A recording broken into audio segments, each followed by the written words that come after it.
Waalaikumsalam warahmatullahi wabarakatuh. Alhamdulillahi wa kafa. Wassalatu wassalamu ala rasulillahil mustafa wa ala alihi wa sahbihi wa man wafa. Wa ba'd. Faya ibadallah, ahbaballahi wa ahbab rasulihi sallallahu alaihi wasallam. Usi nafsi wa iyyakum bitaqwallahi faqad fazal muttaqun. Fala tamutunna illa wa antum muslimun. Faqala ta'ala: Ya ayyuhalladzina amanu taqullaha haqqa tuqatih wa la tamutunna illa wa antum muslimun. Guru kita semua, Asy-Syaikhaini Al-Fadilaini Al-Imamaini, Dr. Syamsi Ali dan Dr. Amil Faisal. Semoga Allah Subhanahu wa taala senantiasa memberkahi seluruh aktivitas antum, menyehatkan, memberikan kekuatan, dan insyaallah mudah-mudahan menerima seluruh amal ibadah kita sebagai amal ibadah yang diikhlaskan oleh Allah Subhanahu wa taala. Semoga seluruh aktivitas dan pesantren Nusantara Foundation yang dirintis oleh Al-Imam Syamsi Ali di Amerika selain bisa menginspirasi warga muslim dimanapun, juga melahirkan generasi-generasi terbaik insyaallah, baik kini ataupun di masa depan, memberikan wajah Islam yang terbaik seperti tadi yang disampaikan. Pun demikian dikhususkan untuk Adinda, putra dari Ustaz Amir Faisal yang akan melanjutkan studi. Semoga Allah senantiasa berikan taufik, istiqamah untuk tafaqquh fid din, dan kembali untuk bisa menyampaikan risalah pengetahuannya seperti yang diamanahkan dalam Al-Quran surah ke-9 At-Taubah di ayat 122 itu.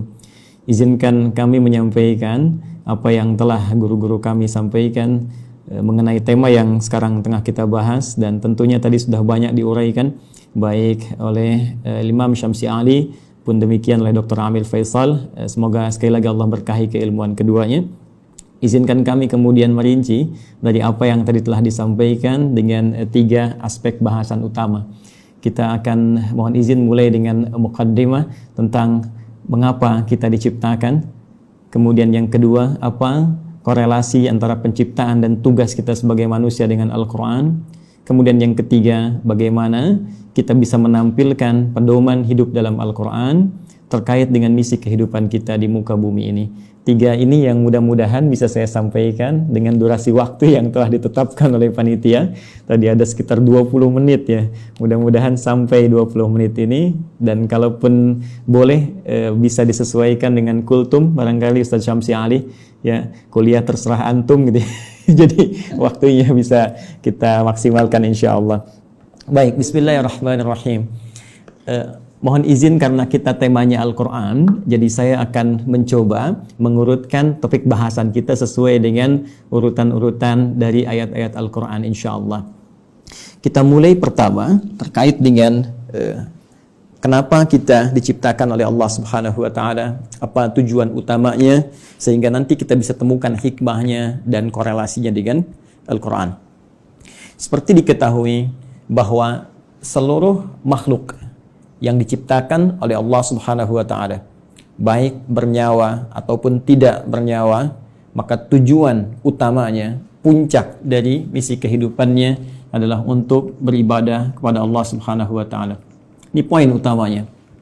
Saat Allah menciptakan malaikat, ya, malaikat tidak diciptakan kecuali hanya untuk beribadah, walaupun tugasnya bisa beragam. Ada yang bertasbih saja, bertahmid saja, bertakdis saja, Al-Baqarah ayat ke-30. Ada yang kemudian tugasnya memikul arsy saja, ada yang menurunkan wahyu, ada yang kemudian menurunkan rizki dengan izin Allah. Tapi seluruh puncak dari tujuan penciptaan itu adalah dalam rangka taat kepada Allah Subhanahu wa taala tanpa maksiat sedikit pun. Quran surah ke-66 ayat yang ke-6. La ya'sunallaha ma amarahum wa yaf'aluna ma yu'marun. Jadi kalau kita ambil misalnya makhluk dalam konteks tertinggi, sempurna diciptakan dalam arti tidak ada potensi untuk berbuat maksiat dan selalu ada dalam jalur ketaatan, yaitu malaikat. Malaikat pun tidak diciptakan oleh Allah kecuali tujuan utamanya untuk ibadah. Ya, pun demikian kita kembali kepada manusia ataupun juga dengan jin kalau kita ingin satukan keduanya, ya. Jin tentunya diciptakan sebelum manusia, jadi saya dahulukan ya, setelah malaikat kemudian jin, saya dahulukan sebelum manusia. Quran surah ke-15 Al-Hijr ayat ke-27. Wal janna khalaqnahu min qablu min naris samum. Ya, sedangkan jin itu kata Allah kami ciptakan sebelum manusia dari materi yang berbeda, dari api yang menyala-nyala. Baik, pun demikian dengan manusia setelahnya. Ya, wa idz qala rabbuka lil malaikati inni khaliqum basyara. Ketika Allah firmankan kepada para malaikat yang sudah tercipta sebelum manusia, pun sebagian kalangan jin yang hadir pada saat itu, kami akan mencipta makhluk baru, bukan malaikat, bukan jin, tapi basyar. Ya, satu dari 5 nama manusia yang umumnya disebutkan dalam Al-Quran pokoknya. Ya, basyar 35 kali disebutkan dalam Al-Quran, menunjuk pada sifat nafsunya. Ins disebutkan 18 kali berpasangan dengan jin, menunjuk pada sifat penampakan dan kelembutannya. Insan disebutkan 65 kali dalam Al-Quran, menunjuk pada totalitas aktivitasnya. Pun demikian dengan An-Nas disebutkan setidaknya 241 kali dalam Al-Quran, menunjuk sifat sosialnya. Dan Bani Adam ya disebutkan setidaknya 7 kali dalam Al-Quran, menunjuk genealogisnya yang tersambung pada Nabi Adam alaihissalam. Jadi manusia ketika difirmankan oleh Allah kepada malaikat dan jin, ya wa idz qala rabbuka lil malaikati inni khaliqum basyara. Ya. Jin dan manusia ketika diciptakan tidak lepas dari fungsi ini. Ya, ditegaskan di Quran surah ke-51 digabungkan ayat ke-56. Ya, paling kanan sebelah atas di mushaf standar Allah berfirman, "Wa ma khalaqtul jinna wal insa illa liya'budun." Ya, dan tidaklah aku ciptakan jin dan seluruh manusia itu kecuali tujuan puncak pokok ya. Tujuan penciptaan itu adalah supaya mereka menjadikan seluruh aktivitasnya sebagai ibadah kepadaku kata Allah. Ingat harakat akhir di ayat ini bukan pakai fathah. Ya, ya'buduni bukan ya'buduna. Ya, fi'il mudhari'nya di sini berharakat fathah tapi di sana nanti ada ya yang menunjukkan kepada Allah. Ya, kemudian untuk takhfif dia dihilangkan diganti dengan harakat kasrah. Jadi jelas Allah memberikan kesan yang tegas bahwa seluruh fungsi penciptaan manusia tiada lain seluruhnya dalam rangka beribadah kepada Allah Subhanahu wa taala. Nah, yang menarik adalah ketika Allah mendeklarasikan dan menginformasikan tentang khususnya manusia ya dalam konteks tugasnya untuk beribadah ini, maka diperjelaslah oleh Allah mengenai tempat dan misinya di mana dia akan beribadah, kemudian seperti apa misi yang akan diemban. Jadi sangat menarik, ya. Itu disebutkan di Quran surah kedua Al-Baqarah di ayat ke-30, ya. Paling kiri sebelah atas di mushaf standar. Ya, Allah berfirman, perhatikan kalimatnya, ini sangat indah sekali. Antara penciptaan, pengenalan manusia kepada jin dan malaikat dengan pemberian tugasnya itu dibuka dengan kalimat yang sama, diksi yang serupa, tapi untuk menunjukkan makna yang berbeda. Ya, ingat, karena di Quran tidak ada pengulangan. Ya, ketika disebutkan yang seperti itu, yang serupa, maka kaidah tafsirnya, ya Dr. Amir Faisal, Ustaz Syamsi Ali lebih mengetahui, ya taksisan li ma'nan jadid. Ini untuk pengantar kepada makna yang baru, yang tidak sama dengan sebelumnya. Baik, di Quran surah ke-15, ayat ke-28, ketika Allah mencipta manusia digunakan diksi wa idz qala rabbuka lil malaikah. Ya, kemudian ketika memberikan misinya, dan di mana ditempatkan untuk menjalani misi ini, maka dibuka dengan redaksi yang sama. Wa idz qala rabbuka lil malaika. Seakan-akan ingin mengesankan bahwa, hei, saking dahsyatnya penciptaan manusia ini, saking dahsyatnya misi manusia ini, jadi bukan hanya penciptaannya. Ya, penciptaan manusia ingin menunjukkan tentang dibawanya misi yang sangat agung, sangat dahsyat, sampai-sampai malaikat yang sempurna pun tak berbuat maksiat mesti mengetahuinya. Sampai-sampai jin pun yang dicipta lebih dulu mesti mengetahuinya. Ya, hanya bedanya yang di Quran surah 15 ayat ke-28 Allah menggunakan redaksi khaliq, ya.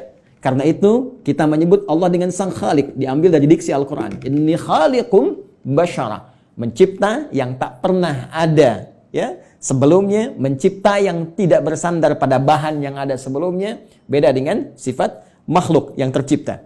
Sedangkan pemberian misinya digunakan kata ja'il. Ya. Inni ja'ilu fil ardi khalifah.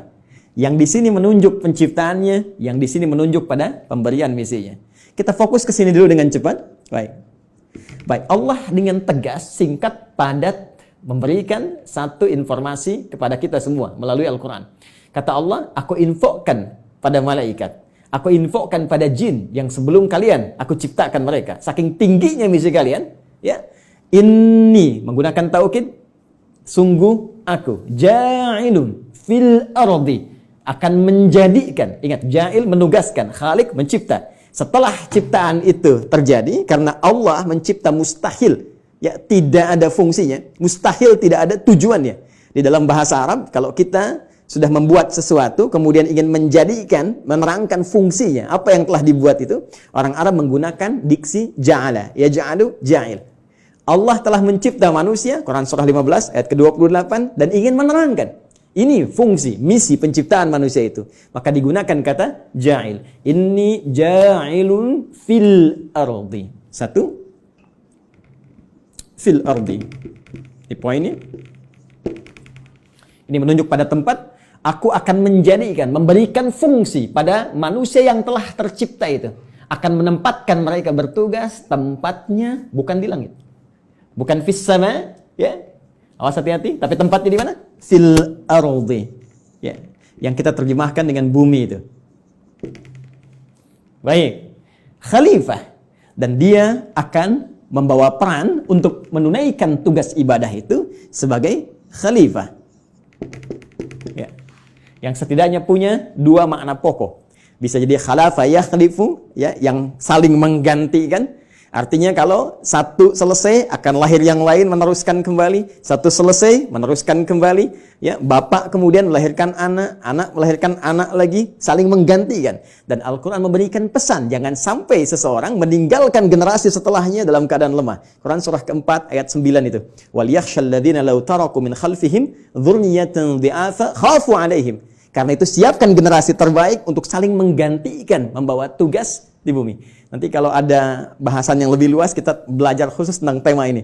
Ya, nanti Allah kasih satu surah khusus yang bukan nabi, bukan rasul, ya, manusia seperti kita, supaya kita tidak berkata ini kan nabi, ini kan rasul. Jadi Allah berikan satu surah yang bukan nabi, bukan rasul, tapi bisa membentuk generasi yang terbaik setelahnya. Yaitu surah ketiga, surah Ali Imran. Imran bukan nabi, Imran bukan rasul, tapi nanti menikah dengan Hannah seperti kita ketahui, melahirkan Maryam. Dan Maryam saat dididik disiapkan, itu nanti bisa jadi pribadi yang lebih baik dibandingkan dengan ibundanya dan ayahandanya. Karena itu Anda temukan surah Maryam surah ke-19, tapi Anda tidak temukan surah Hannah. Ya. Tapi bagaimana keduanya mendidik supaya lahir generasi lebih baik dari orang tuanya. Maryam melahirkan Isa. Isa alaihi salam lebih baik dibandingkan ibu dan kakek neneknya. Ya. Jadi demikian fitrah dalam Al-Quran. Setiap ada generasi mesti lebih baik daripada yang sebelum-sebelumnya. Bapaknya hafal Al-Quran, anaknya hafal Quran dan paham tafsirnya. Ya, anaknya hafal Quran dan tafsir, cucunya paham sampai hadis dan fiqihnya. Demikian seterusnya. Baik. Kembali ke sini. Pun demikian khalifah, ya, selain punya arti menggantikan juga bisa berarti pemakmur. Ya. Pembangun dalam semua nilai-nilai kebaikan. Ya, singkatnya, ditugaskanlah kemudian di bumi. Ini tugasnya. Akan saling menggantikan sampai kehidupan dunia berakhir. Dan ditugaskan dalam rangka ibadah ini untuk memakmurkan kehidupan di muka bumi sesuai dengan apa yang telah Allah tetapkan. Secara singkat diberikan pelatihan kemudian di satu tempat, ya, yang disebut dengan Al-Jannah itu di Quran surah ke-2 Al-Baqarah ayat ke-35. Sebelum turun ke bumi, sebelum membawa misi ini, maka ditugaskanlah sementara waktu diberikan pelatihan, ya, di Quran surah ke-2 Al-Baqarah ayat 35. Wa qulna ya Adamu uskun anta wa zaujukal jannah. Secara langsung ditugaskan pasangan Adam dan Sayyidah Hawa alaihi wassalam. Silahkan keduanya dimasukkan oleh Allah Subhanahu wa taala untuk diberikan pelatihan sebelum diturunkan untuk bertugas ke bumi. Silahkan masuki al-jannah ini, sering terjemahkan dengan surga. Oke? Tapi mohon dicatat, surga ini bukan surga yang kelak kita akan masuki. Ya, karena yang kelak kita akan masuki itu jelas keterangannya, mala ainan ra'at wala udhunun sami'at wala khatara ala qalbi bashar. Enggak pernah terlihat, enggak pernah terdengar, ya. Ya, dari kisah-kisah kita manusia, enggak pernah terfikirkan seperti yang kita lamunkan. Baik. Dan yang paling menarik, tidak ada perintah dan larangan lagi, semua kenikmatan. Ya, tidak ada perintah dan larangan lagi, semua kenikmatan. Jadi Ustaz Amir Faisal jangan terlampau soleh, nanti cita-cita masuk surga masih pengen tahajud bisa. Jadi semua kenikmatan, ya. Tapi di sini tidak. Di sini ada ujian. Wala taqraba hadhihi syajarah fatakuna minadh dhalimin. Ya, jangan coba-coba engkau dekati pohon ini, ujian pertama. Jadi disebutkan perintah kalau dikerjakan melahirkan kenikmatan, faqula minha ragadan haitsu syi'tuma, kemudian diberikan larangan. Ini perintah, ada larangan.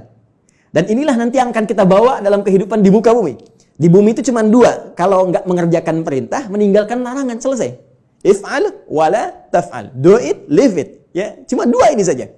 Baik, kemudian diperkenalkan, ini tantangannya. Ada nanti iblis yang mulanya dari kalangan jin, ayat 34-nya berbicara tentang iblis.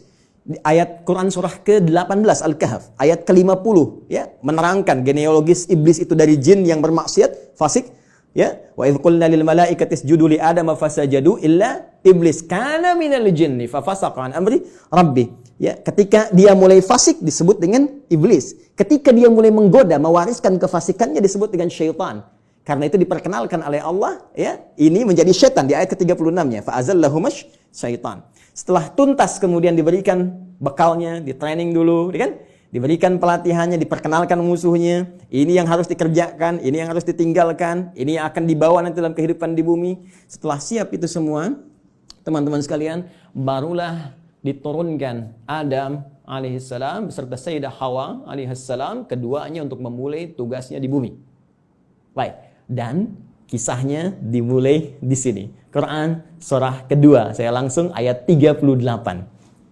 Baik.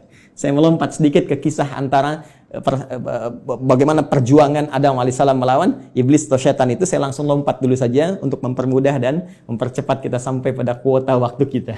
Baik. Quran surah kedua. Ayat 38. Ya, paling kanan sebelah atas di mushaf standar bagi teman-teman yang terhubung dan membuka mushaf, ya. Perhatikan baik-baik. Qulna bitu minha jami'a. Sekarang sudah saatnya, kata Allah, kami firmankan. Dan kalimatnya menggunakan ta'zimin nafsi. Nah, ya, itu selalu memiliki dua makna setidaknya dalam bahasa Arab.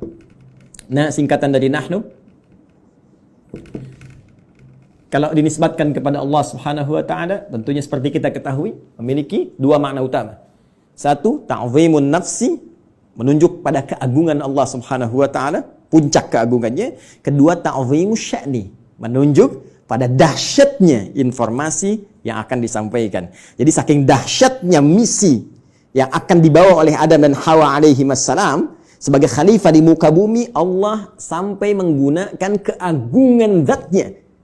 Ya, jadi ini misi agung. Ya, kehidupan kita di bumi ini kehidupan yang agung, kehidupan yang mulia.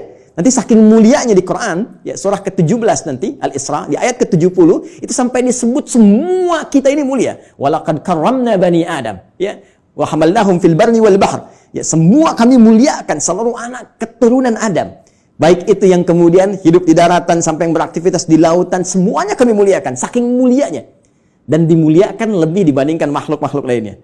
Baik, teruskan. Qul nahbitu minha jami'a. Mulai sekarang, ya, kata Allah Subhanahu wa taala, dimulai tugas kalian turun ke muka bumi. Di sini poinnya. Fa imma ya'tiyannakum minni huda. Ini dahsyatnya. Ternyata Allah dengan sifat Rahman, ya, tidak membiarkan hambanya memulai misi tanpa membawa pedoman misinya. Tanpa membawa petunjuk untuk menjamin kebenaran risalahnya. Untuk menjamin terukurnya setiap misi yang ia bawa. Ternyata bersamaan dengan misi yang dibawa itu dan tugas dimulai dalam beraktivitas di muka bumi dengan misi tadi itu, Allah bersamaan dengan itu semua menurunkan satu pedoman kehidupan yang disebut dengan huda. Ini poinnya. Fa imma ya'tiyannakum minni huda. Nanti saat kamu telah turun di bumi dan mulai akan mengawali misimu itu, maka kami akan sertakan dengan itu semua petunjuk kehidupan. Ingat, hudan kalau disebutkan, saya telah gali diksi ini, ya, dari bahasa Arab, termasuk penyebarannya di Al-Quran, derivasinya, ragamnya, ini Masya Allah, ini bukan hanya diartikan dengan petunjuk, tapi bisa berarti jalan menuju kemudahan, bisa diartikan jalan menuju kesuksesan, bisa diartikan solusi dari segala kesulitan, bisa diartikan jalan untuk membuat kita bahagia dalam ibadah. Secara singkat, kalau kita kumpulkan diksi hudan dalam Al-Quran, secara singkat seluruh arahnya itu mengarah kepada pedoman kehidupan. Ya, pedoman hidup. Ini yang harus kamu kerjakan, ini yang harus kamu tinggalkan, ini yang harus kamu lakukan. Kamu akan mengalami ini tantangannya, ini solusinya. Itulah hudan. Dan sifat rahman Allah menjadikan penugasan ini menjadi nyaman untuk dijalani dan terhindar dari segala kegelisahan dan kesedihan. Perhatikan ujung kalimat ayatnya. Fa imma ya'tiyannakum minni hudan faman tabi'a hudaya. Kalau nanti petunjuk, pedoman hidup ini diikuti saat bertugas di bumi, ya Adam, Hawa, sampaikan pada anak cucumu, setiap mereka ikuti, ya kalian ikuti semua petunjukku ini. Kalimatnya di ujungnya ada ya nisbah kepada Allah. Petunjukku. Jadi ini bukan Nabi Adam yang buat, bukan Sayyidah Hawa yang buat. Ya, Allah yang langsung tetapkan. Fala khaufun 'alaihim wa la hum yahzanun. Allahu akbar. Maka aku jamin kata Allah, fala khaufun 'alaihim la fala khauf. Ya, selama menjalani misi di bumi ini tidak akan pernah merasakan kekhawatiran, kegelisahan. La khauf, tidak gelisah. Gelisah itu lawannya tenang. Ya, berarti kalau tidak gelisah tenang. Ya, wala khaufun 'alaihim wala hum yahzanun. Yahzanun sedih. Lawannya senang. Allahu akbar. Ya, lawan dari sedih senang. Ini sangat menarik. Jadi ketika Allah menugaskan Adam alaihissalam, ya, kemudian beserta pasangannya Sayyidah Hawa alaihissalam untuk kemudian berkembang di muka bumi melahirkan anak keturunan disebut dengan Bani Adam nanti, ya kan? Ternyata semua misi itu misi yang menyenangkan. Dan misi yang menenangkan. Jadi kalau dibawa ke rumah tangganya senang, tenang. Dibawa ke kantor, di kantor tenang, senang. Dibawa ke tingkat kehidupan sosial, senang, tenang. Jadi ternyata tugas di bumi ini tugas yang menyenangkan. Tugas yang menenangkan, menenangkan dan menyenangkan. Jadi kalau ada orang yang hidup di bumi selalu gelisah, ya selalu merasa tidak senang, ini menunjukkan boleh jadi kehidupan ini tidak disertai dengan pembacaan pada pedoman hidupnya. Ini yang disebut dengan hudan. Nah, teman-teman sekalian, menariknya setiap berganti generasi.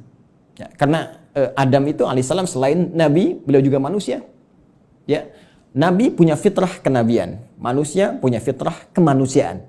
Baik, karena setiap nabi itu manusia, maka manusia punya fitrah kemanusiaan. Di antara fitrahnya pasti mengalami kematian, wafat. Setiap yang berjiwa pasti wafat. Quran surah ke-3 Ali Imran ayat 185.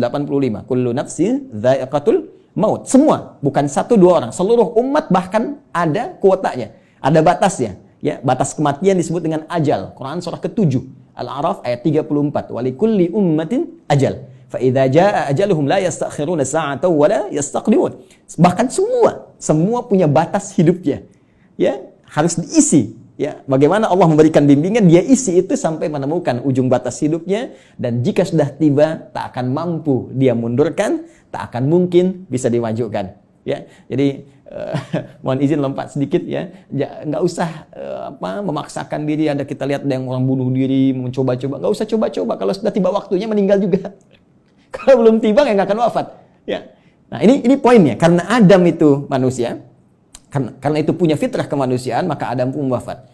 Ya, setelah itu mewariskan anak keturunan Quran surah ke-4 ya, ayat yang pertama, ya ayuhan nasu taqu rabbakumul ladzi khalaqakum min nafsin wahidah wa khalaqa minha zawjaha wa batha minhuma rijalan katsiran wa nisaa. Melahirkan keturunan, ada laki-laki, ada perempuan, sampai kemudian mereka berkomunal, ya, berkelompok-kelompok, bersuku-suku, kemudian bahkan menyebar lebih luas lagi, saling mengenal dan saling berinteraksi. Quran surah ke-49 Al-Hujurat ayat ke-13.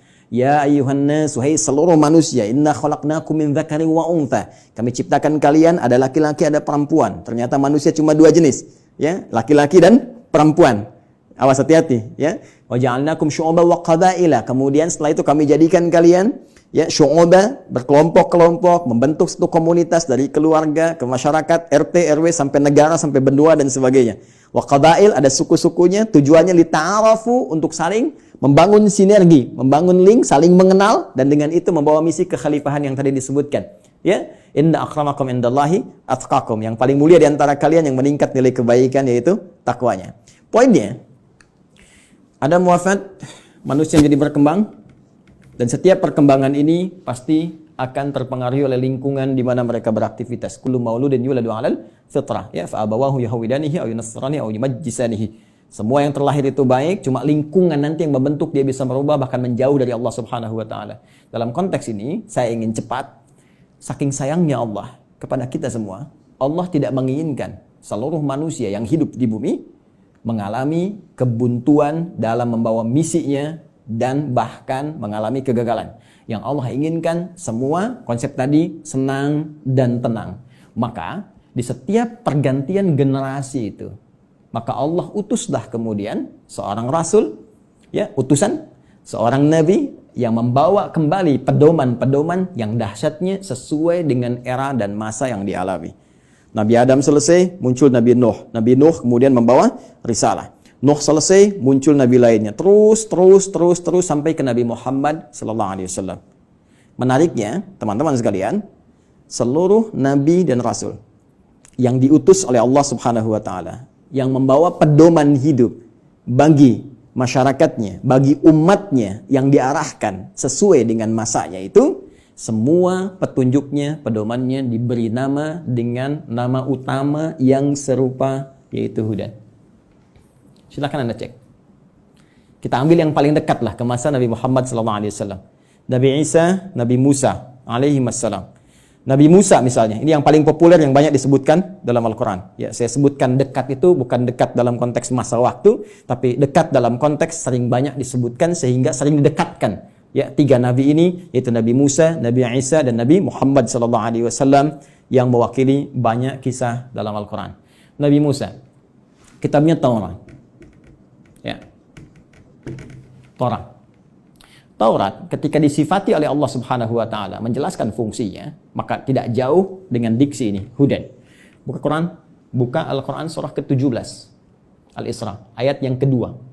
Wa ataina Musal kitaba. Dan telah kami berikan kepada Musa kitab. Itu Taurat. Ya kan?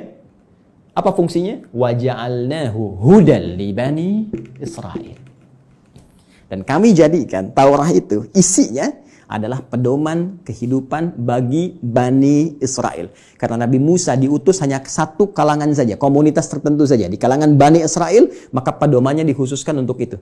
Jadi nanti yang menariknya dalam satu era, itu bisa ada misalnya 2 rasul diutus. Ya, karena distriknya beda. Ya. Seperti kisah Nabi Ibrahim dengan Nabi Lut misalnya ya. Nabi Ibrahim dengan Nabi Lut, kan di Quran surah ke-51 itu, ya, ketika kita masuk ke ayat ke-30 dan seterusnya, itu Nabi Ibrahim dikunjungi para malaikat. Di ayat 24-nya, hal ataka hadithu dhaifi Ibrahim al-mukramin.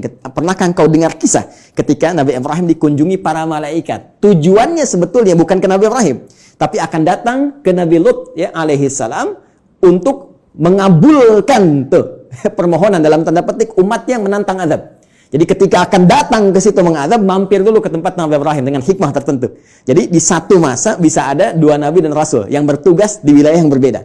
Nabi Musa alaihi salam itu tugasnya untuk Bani Israel. Diberikan panduan, disebut dengan Taurat dan disifati dengan Hudan.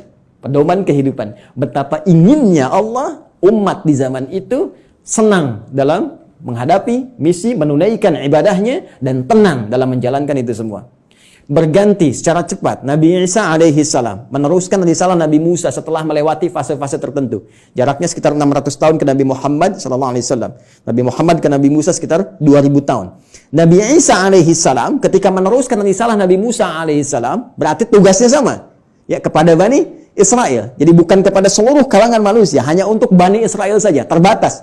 Wilayah sebagian di Palestina saja, ya. Jadi kalau sampai ke Indonesia agak kejauhan, ya, cuma di sana saja. Bani Israel diberikan kitab Injil, karena itu Taurat dan Injil sering disatukan, ya. Quran surah ketiga misalnya, penyebutan pertama untuk Taurat dan Injil, ya, di ayat yang ketiga, nazzala 'alaikal kitaba bil haqqi musaddiqan lima baina yadayhi wa anzalat Taurata wal Injil. Ketika Injil diberikan kepada Nabi Isa alaihissalam sebagai kitab pedoman kehidupan, itu pun disifati sama kalimatnya dengan Hudan.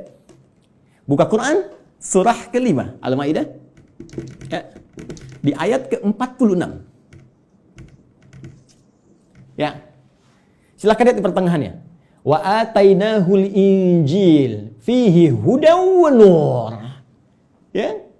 Lihat kalimatnya. Wa atainahul injil, dan kami berikan kepada Isa alaihissalam Injil, fihi, di dalamnya hudan. Ini ada pedoman kehidupan. Di setiap era berganti, setiap masa berpindah, Allah selalu memberikan pedoman yang selalu aktual, faktual, dan dibutuhkan di masanya sesuai dengan kebutuhan makhluknya pada saat itu. Karena eranya berganti, kebutuhan bisa berubah, nuansa tidak sama, maka diberikan pedoman yang sesuai dengan masanya. Yang paling dahsyat, Nabi Muhammad SAW, Rasul terakhir. Perhatikan kalimatnya. Nabi Musa li Bani Israel, ya, Nabi Isa li Bani Israel, Nabi Ibrahim kalangan tertentu saja, ya, komunitas tertentu. Kemudian Nabi Lot juga demikian. Sebelumnya Nabi Nuh, ya, membawa risalah. Rasul pertama Nabi Nuh alaihissalam, komunitas yang terbatas. Nabi Muhammad SAW, karena beliau ditugaskan sebagai Rasul pamungkas, penutup. Kalau penutup berarti risalahnya harus sampai berakhir kehidupan dunia. Namanya penutup. Karena tidak ada Rasul setelah beliau, tidak ada Nabi lagi. Karena itu risalahnya harus bertahan abadi sampai kehidupan berakhir. Maka diturunkanlah oleh Allah yang paling spesial. Karena spesialnya ini menyifati segala hal yang tadi disebutkan. Harus sampai bertahan sampai kehidupan berakhir. Harus beda dengan yang sebelum-sebelumnya. Harus punya mukjizat yang lebih dahsyat. Karena itu yang terakhir ini, karena sifatnya harus bertahan sampai akhir zaman, dia harus lebih daripada yang sebelumnya. Harus bertahan. Tidak boleh ada celahnya. Ya, tidak boleh ada perubahan-perubahan, ya, yang harus terjaga dari lafadznya, katanya, dan sebagainya. Semua harus unggul. Maka dipilihlah oleh Allah Subhanahu wa taala, ditetapkan oleh Allah Subhanahu wa taala, karena ini yang paling dahsyat, yang paling baik, semua yang terkait dengannya selalu baik. Silakan cek. Yang dipilih turun membawa risalah ini, membawa wahyu ini, ya, teman-teman sekalian, dari kalangan malaikat Jibril alaihissalam. Ketika dipilih langsung naik statusnya menjadi Sayyidul Malaika, Ruhul Amin. Nabi Musa punya teman, setiap rasul di bumi punya teman rasul dari langit. Nabi Musa punya teman Malakul Maut. Baik, Nabi Muhammad SAW punya teman malaikat Jibril. Malaikat Jibril ketika ditugaskan menyampaikan risalah yang akan dibawa kepada Nabi Muhammad SAW, maka langsung naik status jadi Sayyidul Malaika. Diturunkannya, teman-teman sekalian, di hari Jumat. Ya, hari Jumat, harinya naik status langsung menjadi apa? Sayyidul Ayyam. Yang dipilih menerima ini Nabi Muhammad SAW langsung naik status jadi Sayyidul Anbiya wal Mursalin. Bulannya, ya, bukan main-main. Bulannya bulan Ramadan. Ya, bulan Ramadan. Perhatikan baik-baik. Jumat naik status, Jibril naik status, Muhammad SAW naik status. Bulannya Ramadan langsung naik status jadi Sayyidul Syuhur. Bulan yang sangat dimuliakan. Saking mulianya, hanya turun satu malam yang penuh dengan keberkahan hanya di bulan itu saja. Untuk apa? Untuk mengagungkan risalah terakhir yang dibawa. Karena itu nanti surah ke-97, surah yang menyebut keutamaan malam Al-Qadar itu akan disandingkan dengan turunnya wahyu yang sangat istimewa untuk menunjukkan keagungan risalah dan wahyu terakhir yang akan diturunkan pada Muhammad SAW. Tiada lain, tiada bukan, itulah Al-Quran. Inna anzalnahu fi Lailatul Qadar. Ya, sungguh dengan segala keagunganku aku akan berikan informasi yang sangat dahsyat. Inna, aku tegaskan, aku kuatkan, ya, anzalnahu fi Lailatul Qadar. Kami turunkan Al-Qur'an itu di malam Al-Qadar. Baik, teman-teman sekalian, fokus di sini. Apa kaitan Al-Qur'an dengan hudan itu? Kita kuatkan kembali dengan Quran surah kedua ayat 185. Paling kiri di pertengahan di mushaf standar. Ya. Quran surah kedua ayat 185. Karena yang paling dahsyat, ya, karena ini yang paling istimewa, dan untuk seluruh manusia tanpa batasan, maka redaksinya mesti beda. Perhatikan kalimatnya.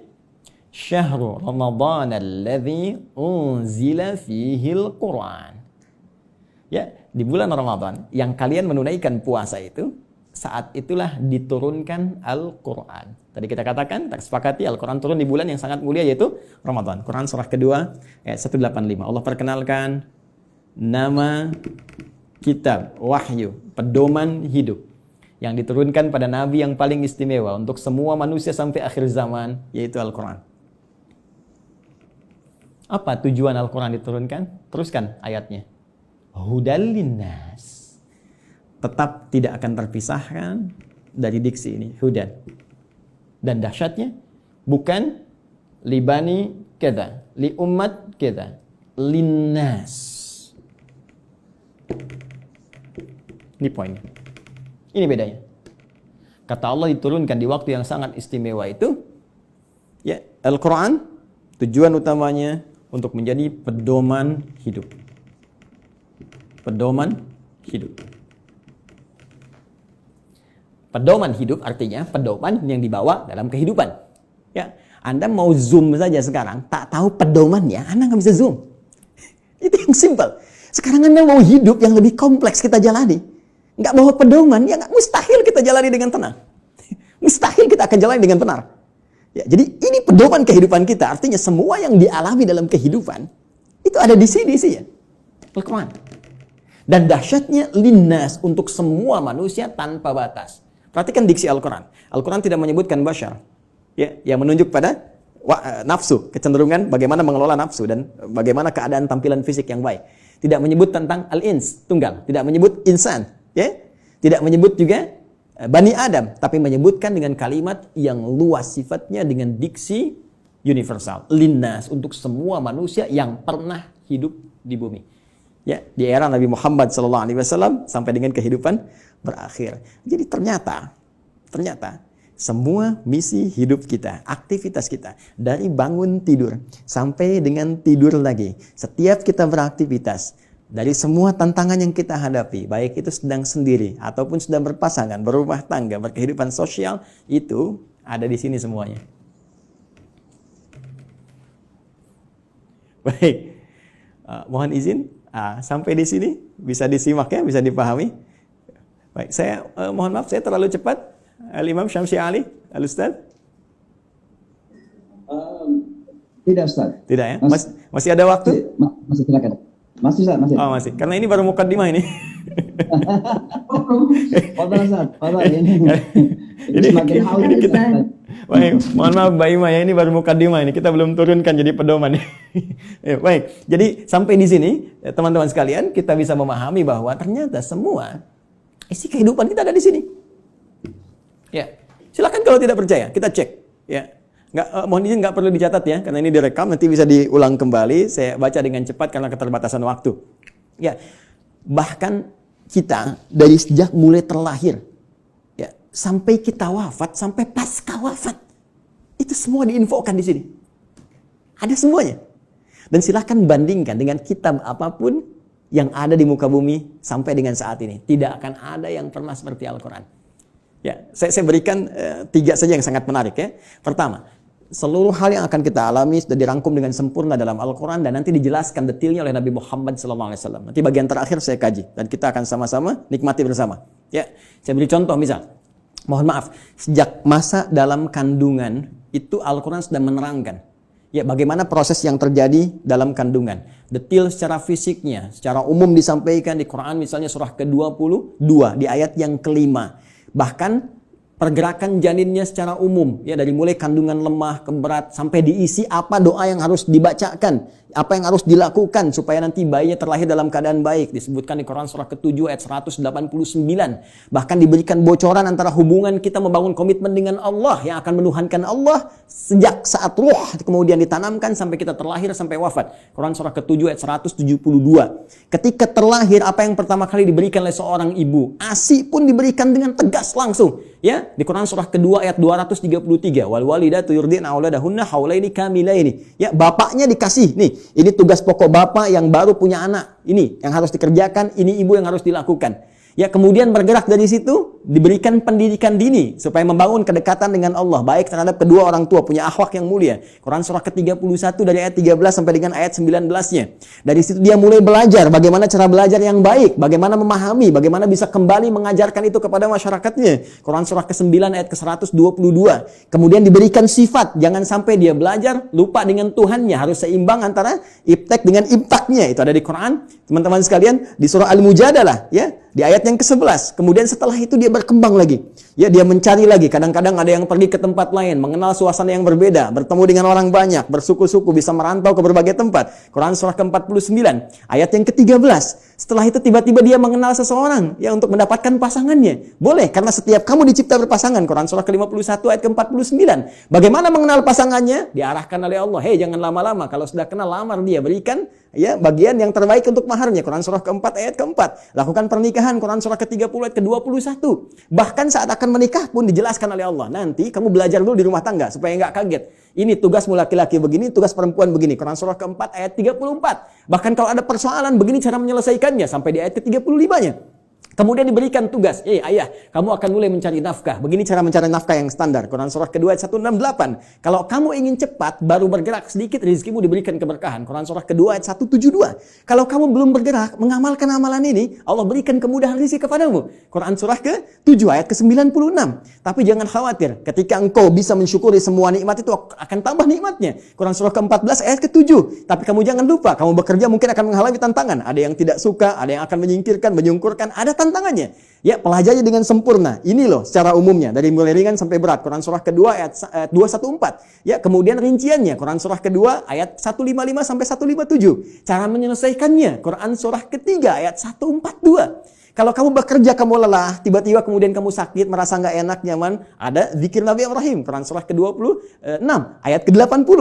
Kalau penyakitnya berat, kata dokter mustahil sembuh, nggak ada yang mustahil. Amalkan zikir Nabi Ayub, saya sembuhkan seperti saya sembuhkan Ayub. Quran surah ke-21, ayat 83 sampai 84. Tugas seorang istri, ya, bisa merawat anaknya. Kadang-kadang tidak mudah itu semua. Ada yang berkata, bagaimana mendidik dengan baik? Quran surah ke-17, ayat 23 sampai dengan ke-27-nya. Sampai mereka dewasa, sampai usia 40 tahun, masih diberikan amalan untuk bakti pada kedua orang tuanya. Quran surah ke-46 di ayat yang ke-15. Sampai kemudian hidup lebih jauh lagi. Sampai tiba-tiba ada dalam keadaan pikunnya. Ya, Quran surah ke-22 ayat yang kelima itu di bagian bawahnya. Sampai kemudian setelah itu dijelaskan oleh Allah. Kalau kamu akan nanti wafat, pasti kamu wafat. Siapkan cara wafatmu supaya indah. Kamu hidup untuk tenang. Wafat pun harus tenang. Turun Quran surah ke-89 ayat 27 sampai 30. Ya ayat Tuhan nafsul mutmainnah. Kamu saya berikan hidup di dunia untuk tenang. Wafat pun harus tenang. Ya, kemudian setelah itu apa yang terjadi? Anda akan mengalami situasi di alam kubur, dijelaskan lagi. Ya, bahkan jelas. Afala ya'lamu idza mu'tarama fil kubur. Setelah itu disampaikan situasi di dalamnya.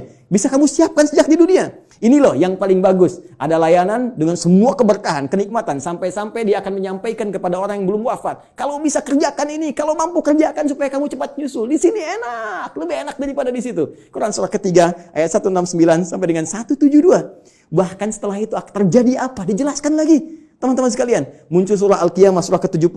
Setelah itu dijelaskan lagi. Ya, mau masuk kemana? Ini yang masuk ke surga, ini turunannya. Surga bersama Rasulullah. Quran surah ke-4 ayat 69. Di taman surga. Quran surah 51 ayat 15 sampai dengan ke-23. Surga yang seluas langit dan bumi. Quran surah ketiga 133 sampai dengan 134. Surga yang kelas biasa tapi nikmat. Quran surah kedua ayat ke-25. Supaya kita membawa persiapan untuk mendapatkan itu semua. Kalau gagal pun dijelaskan lagi. Ya, kalau kamu nanti main-main dengan ini semua, hadapi situasi di alam kubur begini, ada ayatnya. Situasi di hari kiamat begini, ada ayatnya. Sampai dengan muaranya pun ada ayatnya. Karena itu, kalau Anda tidak percaya, silahkan cek. Cuma dalam Al-Quran, semua kegiatan kita diatur dengan sempurna. Dan detailnya dijelaskan oleh Rasulullah SAW melalui petunjuk yang bahkan langsung ditegaskan oleh Al-Quran. Buka Quran surah ketiga. Ayat 31. Paling kiri sebelah atas di mushaf. Qul in kuntum tuhibbunallaha fattabi'uni. Katakan Muhammad sallallahu alaihi wasallam, jika mereka hamba-hambaku, umatmu mengatakan serius mencintai aku, mencintai Allah, dengan berpegang pada kitab Allah, fattabi'uni, maka ikuti semua petunjuk Rasulullah sallallahu alaihi wasallam. Ya, Nabi diutus, diturunkan untuk menyampaikan risalah Al-Quran secara sempurna. Detailnya seperti apa? Digambarkan oleh beliau. Dan dijamin langsung oleh Al-Quran. Surah ke-33. Ayat ke-21. Laqad kana lakum fi Rasulillahi uswatun hasanah. Uswah bisa dibaca dari riwayat Qalun, Warash dengan iswah. Laqad kana lakum fi Rasulillahi iswatun hasanah. Harakat kasrah, harakat dhammah. Kasrah menunjukkan sesuatu yang kecil, ringan, tipis, pecah. Kasrah zujaj, kaca itu pecah sehingga melahirkan pecahan-pecahan yang kecil. Sehingga harakatnya tipis. Dan dhammah, sesuatu yang terkumpul, yang dhamma yang dhammu besar. Ya. Jadi yang melekat pada Rasulullah itu jangankan ya yang besar-besar, yang dahsyatnya, yang sholat malamnya sampai bengkak-bengkak, yang bagaimana pahala dengan sedekahnya, ya luar biasa diberikan, bagaimana perhatiannya pada umat. Bahkan yang kecil-kecilnya pun kalau diikuti akan jadi teladan dalam kehidupan. Jadi uswah itu ya keteladanan yang bila diikuti, yang mengikuti menjadi teladan lagi, yang saling terwariskan.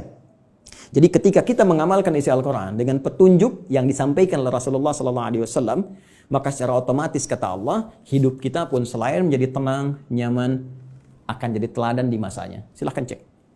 Nabi wafat, sahabat jadi teladan. Sahabat wafat, tabi'in jadi teladan. Sampai sekarang kita kenang. Semua yang mendekat kepada Al-Quran, demi Allah saya katakan, jika mendekatnya dengan cara yang benar, pasti akan mendapatkan semua kenikmatan yang dijamin tadi. Sekarang bagian terakhirnya, mohon izin dengan cepat sekali, bagian terakhirnya. Bagaimana kita mengeluarkan petunjuk Al-Quran ini? Sehingga menjadi pedoman dalam kehidupan. Ternyata sekarang itu begitu mudah. Dulu zaman Rasulullah, sahabat berjuang. Ya, mengatasi banyak persekusi, bahkan ada yang dieksekusi dan sebagainya. Bahkan belum ada media seperti sekarang, ya. Ada yang tinggal ngeklik saja keluar informasinya dan sebagainya. Tadi Ustaz Amir Faisal sudah menyampaikan, ya, perjuangannya sangat berat. Tapi yang paling menarik, ternyata dari perjuangan yang sangat berat dan dahsyat itu yang terwariskan pada generasi setelahnya. Zaman sahabat banyak menghafal, mengajarkan, menyebar, tabi'in menghafal dan seterusnya. Itu membawa manfaat yang besar bagi kehidupan kita. Karena semua detil penjelasan dari Al-Quran ini ternyata sudah dirinci langsung selama kurang lebih 23 tahun melalui seluruh keterangan yang melekat pada Rasulullah SAW. Baik dari perkataannya, perbuatannya, tindakannya, sifat, sikap, dan segala bahkan diamnya disebut dengan takrir. Ya, semua yang melekat pada Rasulullah disebut dengan hadis. Jika dipraktikkan dalam kehidupan, jadi jalan kehidupan disebut dengan sunnah. Maka di sini kita mengenal istilah Al-Quran, kemudian sunnah untuk tafsiran segala pedoman hidup yang dipraktikkan dalam kehidupan. Maka teman-teman sekalian, kalau kita rinci penjelasan ini dengan menggabungkan dua saja, menurut langsung perintah Allah Subhanahu wa taala, Al-Quran dan As-Sunnah, kita akan temukan detil pedoman kehidupan kita di sini keseluruhannya. Kalau tidak percaya, sekarang mari kita cek. Ya. Ini sudah kita pahami. Gambaran pedoman kehidupan umumnya. Detailnya ada di sini. Tadi saya katakan, semua pedoman ini yang terkait dengan keterangan Nabi SAW, kemudian diwariskan pada sahabat, sahabat mengajarkan pada tabi'in, di masa-masa setelahnya, selain ada yang menghafal, ada juga yang menuliskannya. Dan tulisan ini sampai kepada kita, dikenal dengan kitab-kitab hadis, ya, atau kitab-kitab sunnah, kutubus sunnah atau kutubul hadis. Banyak orang mempersepsikan bahwa kitab-kitab ini hanya bacaan semata. Kalau kita gali lagi, itu Masya Allah. Ya, sampai hari ini saya begitu mengagumi para ulama hadis itu, ternyata bukan sekedar mengumpulkan segala yang terkait dengan Nabi, tapi mereka sekaligus menyusun itu semua sebagai pedoman kehidupan untuk kita. Dan dibuat bab-bab sesuai dengan apa yang akan kita jalani dalam kehidupan. Ya, saya beri contoh misal, yang paling populer, ya, Sahih Al-Bukhari. Ya, Sahih Al-Bukhari itu kan nama aslinya, masih ingat? Ya, Al-Jami' As-Sahih Al-Musnad Al-Mukhtasar min umuri Rasulillah sallallahu alaihi wasallam wa sunanihi wa ayyamihi. Ya, coba ulangi. Al-Jami' As-Sahih. Ya, kitab hadis kan umumnya ada 4 kan? Ya, ada Jami', ada Sunan, ada Musnad, ada Mu'jam kan? Ya, dan setiap penamaan ini ada makna. Al-Jami' itu kumpulan yang komprehensif. Umum, sifatnya masih luas, ya, mencakup segala aneka kegiatan. Baik, kalau sudah sunan, itu kitab fikih, ya, hadis yang disusun dengan urutan fikih. Jadi kitab hadis disusun dengan urutan fikih. Sunan Abu Daud, fikih, bab taharah, seterusnya sampai dengan selesai. Taharah, salat, puasa, dan seterusnya. Ya, Musnad disusun berdasar periwayatnya. Anda ingin belajar berapa hadis dari Sayyidah Aisyah, pengen seperti Sayyidah Aisyah, keluarkan dari Musnad Sayyidah Aisyah. Ya, tadi ingin belajar anaknya pintar, keluarkan misalnya Musnadnya Ibnu Abbas radhiyallahu taala anhuma. Mu'jam berdasar urutannya, Mu'jam At-Tabrani misalnya, ya. Baik, tapi ketika kita baca Al-Jami' secara umum, ya, tuntunan kehidupan dari mulai bangun tidur sampai dengan tidur kembali. Al-Jami', kata Imam Al-Bukhari, Al-Jami', saya susun kitab ini dengan materi yang cukup luas, tuntunan kehidupan yang bersumber dari Nabi. As-Sahih, isinya sahih semua, saya pastikan saya cari. Ya, al-musnad tersusun sanadnya sampai ke Rasul. Si A, si B, si C disebutkan sampai ke Nabi. Al-mukhtasar isinya nggak bertele-tele, langsung kepada esensinya. Ini keterangan dari nabinya. Kalau butuh penjelasan saya jelaskan sedikit. Min umuri Rasulullah sallallahu alaihi wasallam. Saya tuliskan di sini terkait dengan seluruh kegiatan Rasulullah yang bisa saya dapatkan dan saya tuliskan. Karena nanti yang tak mampu Imam Al-Bukhari sampaikan, nanti Imam Muslim datang melengkapi. Ya, sehingga disebut sahihain. Muslim meninggal dua, ada yang tidak dapat sampai ke situ, nanti ada Al-Hakim An-Naisaburi, ya, datang kemudian dengan syarat Al-Bukhari dan Muslim menyebutnya Al-Mustadrak. Secara singkat, wa sunanihi wa ayyamihi, dan sunah-sunahnya dan kegiatan hariannya selama 24 jam. Teman-teman, pernahkah membuka Sahih Al-Bukhari dan kita lihat ternyata di situ ada 97 pembahasan. 97 kitab. Kalau bahasa kita sekarang bab, dinamakan kitab, di bawah kitab ada bab lagi. Dari 97 bagian ini, itu ternyata ini petunjuk kehidupan kita. Penjelas dari apa yang Allah sampaikan melalui Rasulullah SAW. Ya, setelah kitab Bad'ul Wahyi menetapkan risalah Nabi Muhammad SAW, bagaimana ciri-ciri seorang Nabi, seorang Rasul, supaya nanti tidak ada yang ngeklaim di kemudian hari, ada Nabi baru, Rasul baru. Ya, dijelaskan. Orang kalau baca Sahih Al-Bukhari, kitab pertama selesai. Sudah, nggak akan ada lagi ketika ada info, ini ada Nabi baru, sudah lewat tuh. La Nabi ba'di. Ya, ini kan yang aneh begini. Kalau ada ngaku Nabi itu nggak aneh. Karena Nabi sudah mewanti-wanti, la Nabi ba'di. Nanti kelak akan ada ngaku Nabi. Ya, kalau ada begitu, langsung tolak aja, nggak ada Nabi setelah Rasulullah. Ya, ya. Jadi kalau ada yang ngaku, itu nggak usah aneh. Yang aneh itu setiap ada yang ngaku, ada pengikutnya. Itu masalahnya. Ya. Jadi kalau kita belajar bab pertama selesai, menetapkan risalah Nabi. Ya, dan ini pun dahsyat. Di antara maksudnya untuk memberikan kekuatan argumentasi bahwa semua keterangan ini disampaikan oleh seorang yang mendapatkan risalah langsung dari Allah, yaitu Nabi. Buktinya begini. Dan Kitabul Iman ada 57 hadis. Anda sering bertanya, iman saya sering naik turun kayak lift. Ya, kalau naik saya semangat ibadah, kalau turun jangankan salat sunnah, salat wajib kadang-kadang juga ada rasa malas. Bagaimana men-charge itu semua supaya semangat lagi? Kitabul Iman. Kitabul Ilmi, ya, Ustaz Amir Faisal, putranya mau belajar melanjutkan ke Mesir, ya, dan teman-teman yang lain, ada Kitabul Ilmi setelahnya. Bisa dikeluarkan bagaimana petunjuk pedoman belajar langsung dari Nabi. Dan dahsyatnya di Sahih Al-Bukhari ini tidak dimulai satu hadis kecuali dengan ayat Qur'annya dulu. Ini ayatnya, ini hadisnya, hadisnya. Silahkan cek. Kitabul Bai', teman-teman yang pebisnis, ya, silahkan. Yang berniaga, yang berbisnis, keluarkan Kitabul Bai'. Kitabul Tijarah, ya, kitabnya Kitabul Bai', turunannya turunan tentang bisnis. Di pemerintahan, diplomasi, birokrasi, Kitabul Imarah. Ya. Sekarang masa pandemi, ya teman-teman keluarkan ada Kitabul Wabah, tentang bab wabah, taun, ada semua. Dan kalau kita jeli lihat lagi, demi Allah saya katakan, hanya di Islam yang semua tuntunan kehidupan dari bangun tidur sampai tidur lagi ada pedomannya. Silahkan cek. Ya, bangun tidur ada doanya. Silahkan cek, bandingkan dengan keyakinan manapun. Cuma di Islam. Ini kita dalam konteks ilmiah ya, sedang berargumentasi. Jadi kalau nanti di soal kita berargumentasi. Ya, jangan diadukan, tapi kita didiskusikan. Ya, baik. Sekarang lihat, bangun tidur ada doanya. Ya, dan doa itu jangan salah. Doa itu bukan kalimat formalitas yang kita ucapkan untuk menjadikan sesuatu hanya sebagai ibadah semata. Bukan hanya itu. Tapi isi doa itu pedoman bagaimana kita menjalaninya. Bangun tidur apa yang harus dilakukan? Ya, buka misalnya di Abu Daud, nomor hadis 1367 dari Ibnu Abbas radhiyallahu taala anhuma ketika menginap di rumah Sayyidah Maimunah radhiyallahu taala anha. Beliau menyimak Nabi bagaimana Nabi bangun di malam hari untuk mengikuti salat malamnya. Kata beliau, kana Nabi sallallahu alaihi wasallam idza istaiqadha min naumi, adalah kebiasaan Rasulullah SAW apabila bangun dari tidurnya. Fajalasa, beliau duduk sebentar. Pemasaha biyadi min athari naumi, kemudian menghilangkan bekas ngantuk dengan tangan yang beliau duga bersih. Ya, jadi dihilangkan dulu.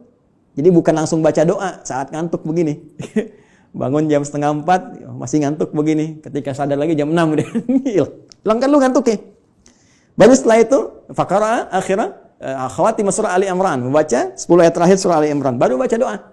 Alhamdulillahilladzi ahyana ba'da ma amatana wa ilaihin nusyur. Ditegaskan lagi nanti di Al-Bukhari itu, nomor hadis 181 nanti, ya. Oleh siapa? Mu'adz bin Jabal, ya, dan Jundub bin Junadah. Nanti menyampaikan risalah hadis terkait doa bangun tidur. Bukankah isi doa bangun tidur itu pedoman kehidupan? Silakan cek lagi. Alhamdulillahilladzi ahyana ba'da ma amatana. Saya bersyukur padamu ya Allah yang telah memberikan kesempatan kembali pada saya untuk menjalani kehidupan. Padahal engkau bisa wafatkan aku dalam tidur tadi. Ya. Wa ilaihin nusyur. Perhatikan, sering diterjemahkan dengan dan kepadanya akan kembali. Hei kawan, nusyur dari kata nasyara artinya beraktivitas untuk mencari bekal pulang. Ya, Anda menyebar. Yang dari Makassar, dari Sumatera, dari Papua, dari Kalimantan bisa datang ke Jakarta untuk mencari bekal supaya bisa mudik pulang. Ramadan pulang mudik. Itu bahasa Arab yang disebut dengan nasyara yansyaru. Kalau menyebar luas disebut intasyara yantasyiru. Menyebar. Untuk pulang kampung. Kita pun akan pulang. Ya. Teman-teman, mudik itu yang kita lakukan setiap tahun, ya kan? Itu kan bahasa Arab jelas. Ya. Waktunya disebut mi'ad, tempatnya disebut ma'ad. Kita itu pulang kepada Allah. Quran surah 3 ayat 9. Innallaha la yukhliful mi'ad. Pasti kita pulang. Allah nggak mungkin menyalahi janjinya. Tempatnya disebut dengan ma'ad, tempat pulangnya. Ibnul Qayyim al-Jauziyah punya kitab Zadul Ma'ad. Kita pasti pulang. Karena itu saat bangun dari tidur kita berjanji kepada Allah, ya Allah, hari ini saya akan cari bekal lebih baik daripada hari sebelumnya. Supaya kalau saya pulang hari ini, keadaan pulang saya lebih baik, ya Allah. Makanya diajarkan sebelum tidur kita evaluasi diri. Nabi evaluasi hari ini apa yang dikerjakan, besok merencanakan. Turun Al-Insyirah surah ke-94 itu, fa idza faraghta fansab ila rabbika farghab, ya.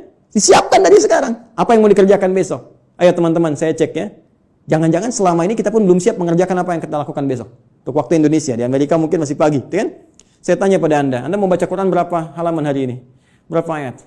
Mau sedekah berapa banyak? Mau tahajud jam berapa nanti?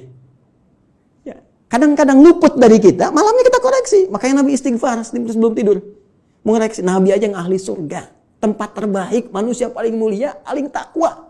Yang dilepaskan semua bebannya saat di akhirat, diberikan surga sampai beliau mengatakan saya puas. Wala saufa yu'tika rabbika fatarda. Wala saufa yu'tika rabbuka fatarda. Itu masih istighfar kepada Allah. Saya, Anda, kita siapa? Nabi bukan, Rasul bukan, gak ada jaminan surga untuk kita. Kenapa kita gak evaluasi keadaan hidup kita? Dan kita melupakan kematian, bahkan kita akan pulang. Pernahkah kita terbayang bahwa saat malam nanti tertidur, mungkin itu kehidupan kita yang terakhir untuk kita kembali? Karena itu kita siapkan, kalau saya besok bangun lagi, ya Allah, saya ingin sholat saya lebih baik daripada sebelumnya. Saya ingin jamaah nanti jam sekian. Ya Allah, saya ingin sedekah besok. Ya Allah, saya ingin baca Al-Quran. Supaya kalau saya meninggal pada saat itu. Dan karena itu, ajal dirahasiakan. Supaya kita siap kapan pun pulang. Karena itu jangan coba-coba ketika Anda terfikir berbuat maksiat, bayangkan seketika wafat. Maka dari itu Anda berjanji saat bangun, saya akan jadi orang lebih baik dibandingkan dengan hari yang kemarin. Itulah sebabnya muncul mahfuzat. Ini bukan hadis ya. Orang yang hari ini ya lebih baik daripada hari kemarin, orang yang beruntung, ya kan? Orang yang sama dengan yang kemarin, orang yang rugi. Orang yang lebih buruk daripada kemarin, orang binasa. Itu mahfuzat, terambil dari nilai hadis tadi. Itu baru bangun tidur. Silahkan cek. Mau makan ada doanya, mau minum ada doanya, berpakaian ada doanya, masuk toilet pun urusan yang sederhana ada doanya. Bahkan langkah kakinya diatur, masuk kiri keluar kanan. Beda dengan masjid, masuk kanan keluar kiri, doanya berbeda. Bangun tidur sampai tidur lagi, pedomannya lengkap semua.